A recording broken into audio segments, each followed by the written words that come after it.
আসলে মুখে স্বাদ লেগে থাকার মতো একটি খাবার হচ্ছে মালাই বক্স কেক।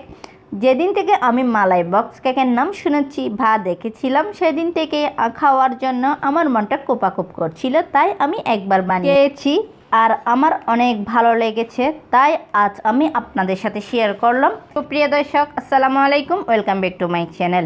তাহলে চলুন শুরু করা যাক, কেকটা তৈরি করা যাক। আমি প্রথমে এখানে 3টা ডিম নিয়েছি রুম টেম্পারেচারের। দেখেন আমি এখানে আইসিং সুগার দিয়ে দিচ্ছি হাফ কাপ, দিয়ে ভালো করে আমি একটু বিট করে নিচ্ছি, সবগুলো ভালো করে একটু ফেটিয়ে নিচ্ছি। দেখেন বিট করা হয়ে গেছে। আমি এখানে 1 টেবিল চামচ ভ্যানিলা এসেন্স দিয়ে দিচ্ছি। দেখেন দিয়ে আবারও একটু বিট করে নিচ্ছি। এই কেকটা খেতে কিন্তু ভীষণ মজা আর তৈরি করা কিন্তু খুবই সহজ। আপনারা একবার হলে তৈরি করে দেখবেন, ফ্যামিলির সবাই ভীষণ পছন্দ করবে। দেখেন আমার ফমিটা হয়ে গেছে। আমি এখানে 1 কাপ ময়দা দিয়ে দিচ্ছি। ময়দা কিন্তু আমি একসঙ্গে দিই নাই, আমি 2বারে করে দিয়ে দিয়েছি। দিয়ে ভালো করে একটু মিক্স করে নিয়েছি। দেখেন আমি এখানে 2 টেবিল চামচ বাটার দিয়ে দিচ্ছি। আমি গলানোর বাটারটা দিয়ে দিয়েছি, আপনারা চাইলে বাটারের পরিবর্তে ঘি ইউজ করতে পারেন। আমি কেকের ব্যাটারটা তৈরি করে নিয়েছি। আমি এরকম 2টা বক্স নিয়েছি, এগুলো কিন্তু সুপার মার্কেটে ইজিলি পাওয়া যায়। দেখেন আমি এখানে কেকের ব্যাটারটা দিয়ে দিয়েছি। আমি এখন এই কেকটা কিন্তু আমি ওভেনে 180 ডিগ্রি সেলসিয়াসে 15 থেকে 20 মিনিট বেক করে নিচ্ছি। দেখেন আমি এখন পরের স্টেপে চলে যাচ্ছি। তার জন্য আমি এখানে 1 গ্লাস লিকুইড ঘন মিল্ক নিয়েছি। আমি 1 কাপ মিল্ক পাউডারও নিয়েছি, কারণ আমি এটা একটা মালাই তৈরি করব, তার জন্য। দিয়ে ভালো করে একটু মিক্স করে নিচ্ছি। আশা করছি আজকের রেসিপিটা আপনাদের কাছে ভালো লাগবে। ভালো লাগে লাইক, কমেন্ট এবং বেশি বেশি করে শেয়ার করবেন। দেখেন আমি এখানে জাফরান দিয়ে দিয়েছি। আমি এখানে 3 টেবিল চামচ চিনি দিয়ে দিচ্ছি। দেখেন আমি এখানে 1 টিস্পুন এলাচের গুঁড়া দিয়ে দিয়েছি, আপনারা চাইলে স্কিপ করতে পারেন। দেখেন দিয়ে ভালো করে একটু নেড়েচেড়ে মিক্স করে নিয়েছি। আমি এখন মালাইটা তৈরি করে নিচ্ছি। দেখেন আমি এখানে পেস্তা বাদামের কুচি দিয়ে দিচ্ছি। দেখেন দিয়ে আশা করছি আজকের রেসিপিটা আপনাদের কাছে ভালো লাগবে। ভালো লাগলে প্লিজ আমার চ্যানেলটা সাবস্ক্রাইব করবেন, পাশে থাকা বেল আইকনটি ক্লিক করে আমার সাথে থাকবেন, আমাকে সাপোর্ট করবেন।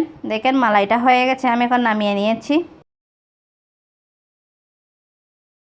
আমি এখন কেকের জন্য ক্রিমটা তৈরি করে নিচ্ছি। তার জন্য আমি এখানে 1 কাপ হুইপ ক্রিম নিয়েছি। দেখেন আমি এখন হুইপ ক্রিমতে বিট করে নিচ্ছি। ভালো করে আমি বিট করে একটা ক্রিম তৈরি করে নিচ্ছি। আজকে রেসিপিটা আমি অনেক সহজ করে দেখানোর চেষ্টা করেছি, আশা করছি আপনাদেরও ভালো লাগবে। আপনারা একবার হলে বাসায় ট্রাই করবেন, দেখবেন ফ্যামিলি সবাই পছন্দ করবে। দেখেন আমি এখানে 3 টেবিল চামচ মালাই দিয়ে দিয়েছি। দিয়ে আবার একটু ভালো করে বিট করে একটা ক্রিম তৈরি করে নিয়েছি। দেখেন এখানে ক্রিমটা তৈরি হয়ে গেছে। দেখেন কেকটাও হয়ে গেছে। আমি এখন কেকটা নামিয়ে ঠান্ডা করে নিয়েছি। এখানে আমি কেকের উপরে মালাই দিয়ে দিচ্ছি। দেখেন মালাইটা দিয়ে, দেখেন মালাইটা স্যুপ করে নিয়েছে কেকে। আমি এখন ক্রিমটা দিয়ে দিচ্ছি।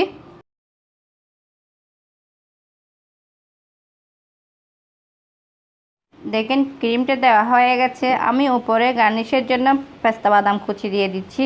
দেখেন এই মালাইটা যদি তৈরি করে না খান তাহলে বুঝতেই পারবেন না এটা খেতে কত যে মজা। এই মালাই কেক, বক্স মালাই কেকটা খেতে কিন্তু অনেক মজা, অনেক ইয়ামি। একবার হলো ট্রাই করবেন। দেখেন মালাই কেকটা হয়ে গেছে। আমি এখন এটা 1 ঘন্টা নর্মাল ফ্রিজে রেখে দিচ্ছি, তারপরে আপনাদেরকে সার্ভ করে দেখাচ্ছি। এই মালাই বক্স কেকটা খেতে কিন্তু ভীষণ মজা, নরম তুলতুলে, আর বাচ্চারা তো ভীষণ পছন্দ করে।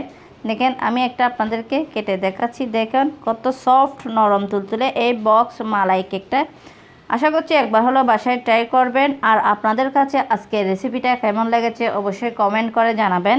আর এইরকমই সহজ সহজ রেসিপি পেতে চাইলে আমার চ্যানেলটি সাবস্ক্রাইব করে পাশে থাকা বেল আইকনটি ক্লিক করে রাখবেন।